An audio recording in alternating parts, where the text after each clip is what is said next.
അപ്പോൾ why sale should be data driven പറയാൻ ഒരുപാട് റീസൺസ് ഉണ്ട്. അതിലേറ്റവും ഇമ്പോർട്ടൻ്റ് ആയ റീസൺ ഞാനിവിടെ പറയാം. ഇപ്പോൾ ഈ ഒരു ജോലികളിൽ ഏറ്റവും കൂടുതൽ അപ്പ് ആൻഡ് ഡൗൺ ഉണ്ടാവുന്ന ഒരു പ്രൊഫഷണൽ സെഗ്മെൻറ്റാണ് ഈ ഒരു സെയിൽസ് ജോബ് എന്ന് പറഞ്ഞത്.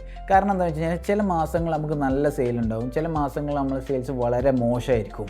പിന്നെ അതുമല്ല, നമ്മളെല്ലാവരും മനുഷ്യന്മാരാണ്. ഈ ഒരു ജോലിക്ക് പുറമെ നമുക്ക് വേറൊരു ലൈഫുണ്ട്. ആ ഒരു ലൈഫിൽ ചിലപ്പം നമ്മൾ പല കാരണങ്ങൾ കൊണ്ട് സ്ട്രഗിൾ ചെയ്യുന്നൊരു ടൈം വരും. അപ്പോൾ ആ ഒരു സ്ട്രഗിളിലും ഈ ഒരു ജോലിയിലെ സെയിൽസ് കുറവും ചിലപ്പോൾ നമുക്ക് ഈ ഒരു ജോലിനോടുള്ള ഇൻട്രസ്റ്റ് കുറയാൻ വളരെയധികം കാരണമാവും. അപ്പോൾ ആ ഒരു സമയത്ത് നമുക്ക് ചിലപ്പോൾ ഈ ഒരു ജോലി നിർത്തിപ്പോയാലോ എന്ന് വരെ തോന്നിപ്പോവും.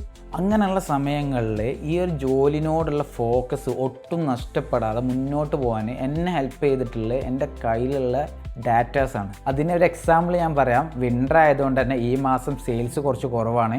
പക്ഷേ എൻ്റെ കയ്യിൽ ഞാൻ ഈ കമ്പനിയിൽ ജോയിൻ ചെയ്തത് തൊട്ട് ഇന്നലെ വരെ കൊടുത്ത കൊട്ടേഷൻസിൻ്റെ ഡാറ്റ എൻ്റെ കയ്യിലുണ്ട്. അപ്പോൾ അതിൽ നിന്ന് കഴിഞ്ഞൊരു 3 to 4 months കൊട്ടേഷൻ അയച്ച ക്ലയൻസിനെ ഞാൻ വിളിച്ചു.